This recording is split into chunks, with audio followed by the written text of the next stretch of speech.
السلام علیکم dear friends, کیسے ہیں آپ سب لوگ؟ آج کا ہمارا جو ٹاپک ہم ڈسکس کرنے جا رہے ہیں وہ ہے استحسان۔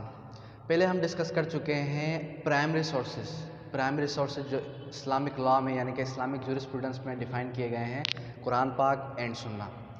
اس کے بعد آتے ہیں سیکنڈری سورسز کے اندر ہم نے ڈسکس کیا اجماع کو، قیاس کو۔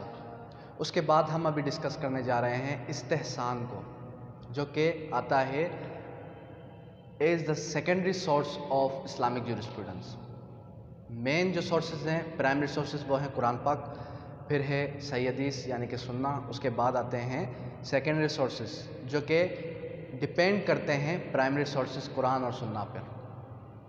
تو چلیے اسٹارٹ کرتے ہیں آج کا ٹاپک استحسان جو ورڈ ہے، استحسان جو وہ ورڈ ہے وہ نکلا ہے محسن سے، پریفرنس۔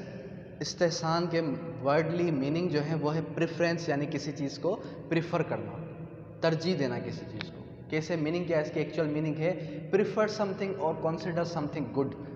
اب ہمارے پاس دو چیزیں ہیں، اب ہمارے پاس جو ہے دو اہل الرائے ہیں، تو فار ایگزامپل ہم نے دو قیاس کیے، اب دو میں سے جو بہتر قیاس ہوگا جس میں نرمی ہوگی اسے کو ہم پریفر کریں گے۔ اب اس کی جو ایکچوئل ڈیفینیشن ہے وہ ایکچوئل ڈیفینیشن ہمیں کیا ڈیفائن کرتی ہے؟ The giving up of analogy for the stronger evidence from Quran and سنہ۔ ہم سبھی جانتے ہیں کہ پرائمری سورسز کون کون سے ہیں اسلام کے؟ وہ ہے قرآن اور سنہ، ٹھیک ہے۔ اگر قرآن اور سنہ سے کوئی ہمیں ایویڈنس ملتا ہے، اسٹرانگر ایویڈنس ملتا ہے جو پروف کر دے کسی بھی چیز کو اسٹرانگرلی، تو پھر جو ہے ہم اینالوجی یعنی کہ قیاس کو چھوڑ دیں گے، ترک کر دیں گے۔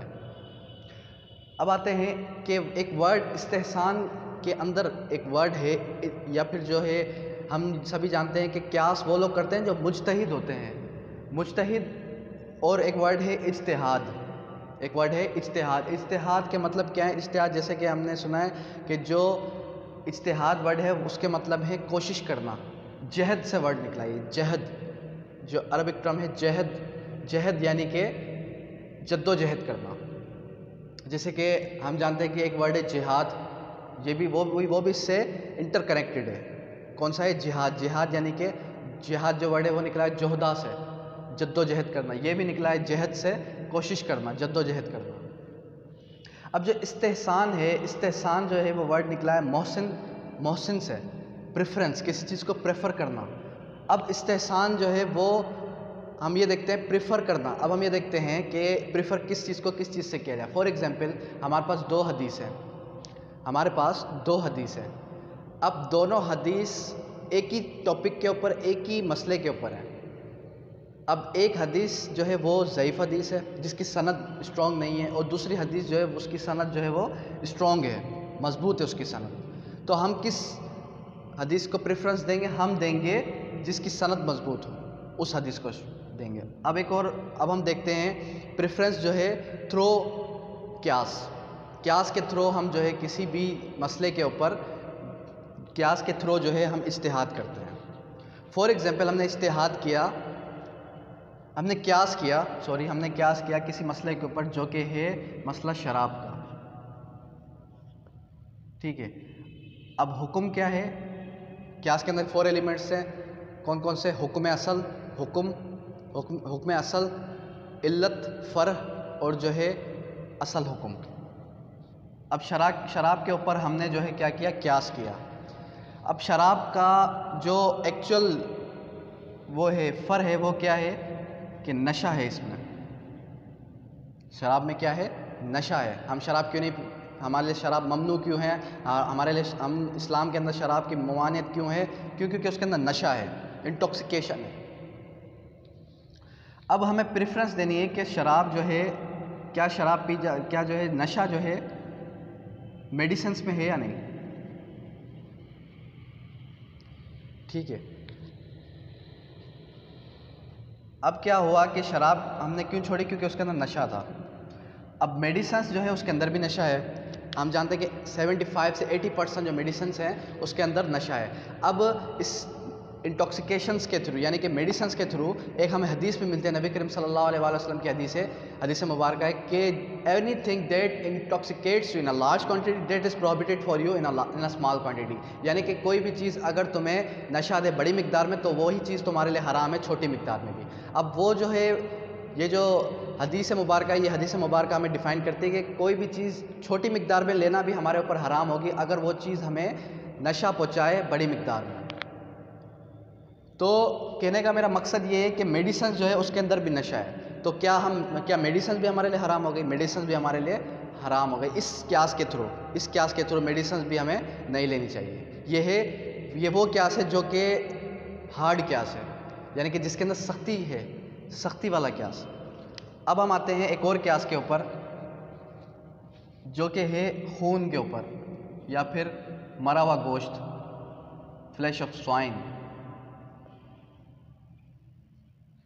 اب ہم آتے ہیں ایک اور قیاس کے اوپر جو کہ فلیش کے اوپر، اس جانور کے اوپر جو کہ پہلے ہی مر چکا ہے۔ اب ہم جانتے ہیں کہ اسلام کے اندر ممانعت ہے، اسلام کے اندر اللہ سبحانہ تعالیٰ نے فرمایا ہے کہ حرام ہے تم پر وہ جانور یعنی کہ خنزیر کا گوشت، خون اور کوئی بھی مرا ہوا گوشت یا وہ جانور جس کو ذبح نہ کیا گیا ہو، یعنی کہ اس کو جو اس کی گردن اکڑا کر مروڑ کر توڑ دی گئی ہو، یا پھر وہ جانور جس کو ایک جھٹکے میں ہی مار دیا گیا ہو، حرام ہے تم پر وہ جانور، ٹھیک ہے۔ اب اس سے ریلیٹڈ ہم دیکھتے ہیں کہ ہمارے لیے وہ جانور حرام ہو گئے جس کو بسم اللہ پڑھ کر ذبح نہ کیا گیا، یعنی کہ ذبح کیے بغیر اگر کسی جانور کو مار دیا گیا ہو تو وہ جانور ہمارے اوپر حرام ہے۔ میڈیکل ایفیکٹس بھی دیکھیں گے اس کے اوپر کہ کیوں ذبح کیے بغیر جانور ہمارے اوپر حرام ہے اور کیا سائنٹیفک ریزنس ہیں جس کے تھرو جو ہے وہ جو ہے ہمارے لیے ذبح کرنا ہمارے لیے فائدے مند ہے۔ اب ہمارے پر خون جو ہے وہ حرام ہو گیا، فلیش بھی حرام ہو گیا، اور غیر اللہ کا کھانا یعنی کہ وہ کھانا جس کے اوپر اللہ کے سوا کسی اور کا نام لیا جائے۔ یہ آیت ہے سورۃ العنکبوت کی 45 اور سورۃ الانعام کی آیت نمبر 147، جس کے اندر اللہ تعالیٰ فرماتے ہیں کہ حرام ہے تم پر شراب، مردار اور خون اور جو ہے خنزیر کا گوشت۔ اب ہم یہ دیکھتے ہیں کہ جو فلیش آف سوائن ہے یعنی کہ مرا ہوا جو گوشت ہے وہ ہمارے اوپر حرام ہے، لیکن ہمارے اوپر کوئی ایسی کیفیت طاری ہو جاتی ہے، ہمارے اوپر کوئی ایسا فاقہ پڑ جاتا ہے، یعنی کہ ہم ایسی کنڈیشن میں آ گئے کہ جہاں پر ہم جو ہے ہمیں جو ہے حلال گوشت نہیں مل رہا، ہمیں جو ہے حلال کھانا نہیں مل رہا، اور اگر ہم مزید 15 منٹس 20 منٹس اگر ہم رہے وہاں پر تو ہم مر جائیں گے، ڈیفینیٹلی ہمارے پاس کوئی بھی چیز اویل نہیں ہے وہاں پر۔ تو ہم کیا کریں گے؟ ہم دیکھتے ہیں کہ ہمارے سامنے ایک مرا ہوا جانور پڑا ہوا ہے جو پہلے ہی مر چکا ہے، تو ہمارے لیے وہ ایٹ دیٹ ٹائم اس وقت کے لیے وہ جانور جو ہے وہ جائز ہو جائے گا۔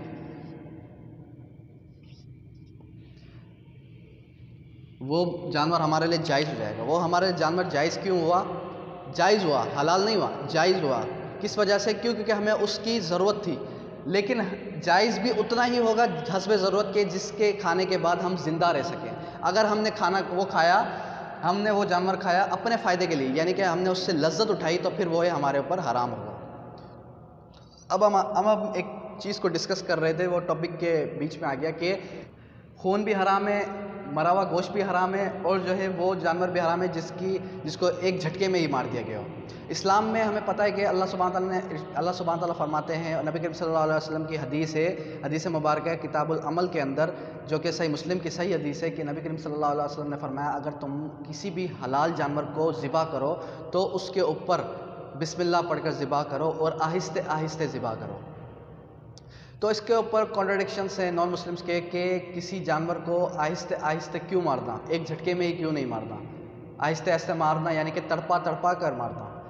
اس کے اوپر سائنٹیفک ریزنس ہیں کہ جب بھی اگر کسی جانور کو ایک جھٹکے میں اس کی گردن توڑ دی جاتی ہے، ایک جھٹکے میں اس کی گردن کو توڑ دیا جاتا ہے، تو اس کے اوپر اس کے جو پوری باڈی کا خون ہے وہ خون جمع ہو جاتا ہے سائنٹیفکلی ہارٹ کے اوپر، یعنی کہ دل کی جگہ پر اس کا جو ہارٹ ہے اس کے قریب جو ہے وہ خون جم جاتا ہے۔ لیکن ہم دیکھتے ہیں جب ہم آہستہ آہستہ ذبح کرتے ہیں تو ذبح کرنے سے کیا ہوتا ہے کہ اس کا بلیڈنگس جو اس کی جو بلیڈنگ ہوتی ہے، یعنی کہ خون جو ہے وہ آہستہ آہستہ نکلتا رہتا ہے اسپائنل کارڈ کے ذریعے.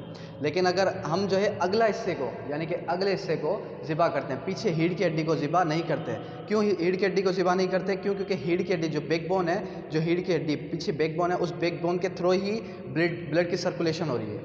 اگر کوئی شخص جو ہے ایک جھٹکے میں ہی اس کو کاٹ دیتا ہے، اس جانور کو گردن دھڑ سے الگ کر دیتا ہے، تو کیا ہوگا؟ اس کی ہیڈ کی ہڈی بھی ایک دم سے الگ ہو جائے گی، بلڈ کی سرکولیشن ایک دم رک جائے گی، جیم ہو جائے گی. پھر کیا ہوگا؟ اس سے جو ہے کیا ہوگا؟ اس کی پوری باڈی کا جو سرکولیشن پارٹ ہے، سرکولیشن ہے، وہ ایک دم جم جائے گا، اور اس سے ویریس کائنڈس آف خون سے جو ہے بہت ساری بیماریاں ہو سکتی ہیں، اور بہت ساری ہم بیماریوں میں مبتلا ہو سکتے ہیں. سو دس واز دا ریزن، یہ ریزن تھا جس کی وجہ سے ذبح کرنا اسلام میں جائز ہے. کیونکہ میں نے اس چیز کو اس وجہ ڈیفائن کیا کیونکہ یہ ٹاپک سے انٹر کنیکٹ ہو گیا. تو ہم ڈسکس کر رہے تھے استحسان کو. استحسان ہم نے کیا قیاس کے تھرو، ایک قیاس کو دوسرے قیاس پر پریفرنس دینا. اب ہم نے کیا کیا؟ پہلے قیاس کیا کہ قیاس سے سخت، وہ قیاس کے جس میں ہمارے لیے میڈیسنس حرام ہو گئی. لیکن دوسرے قیاس میں اللہ تعالیٰ نے فرمایا کہ تمہارے اوپر وہ چیز جائز ہے، تمہارے اوپر وہ چیز جائز ہے اگر تم جو ہے اپنے فائدے کے لیے یعنی کہ زندہ رہنے کے لیے کرو. اور اللہ تعالیٰ نے فرمایا اس قرآن پاک کے اندر کہ مجھے نرمی پسند ہے. اسلام کے اندر جو ہے نرمی ہے، اسلام کے اندر سختی نہیں ہے. تو اس پریفرنس سے ہم نے دیکھا کہ میڈیسنس بھی ہمارے اوپر حلال ہو گئی. کیونکہ ہم حسب ضرورت ہم جو ہے میڈیسنس لے رہے ہیں فار آور بینیفٹس، تاکہ ہم ٹھیک ہو جائیں، اپنی بیماری کو دور کر سکیں. So this was my lecture regarding استحسان as per Islamic jurisprudence is the kind of secondary source of Islamic jurisprudence. Thank you, that's all.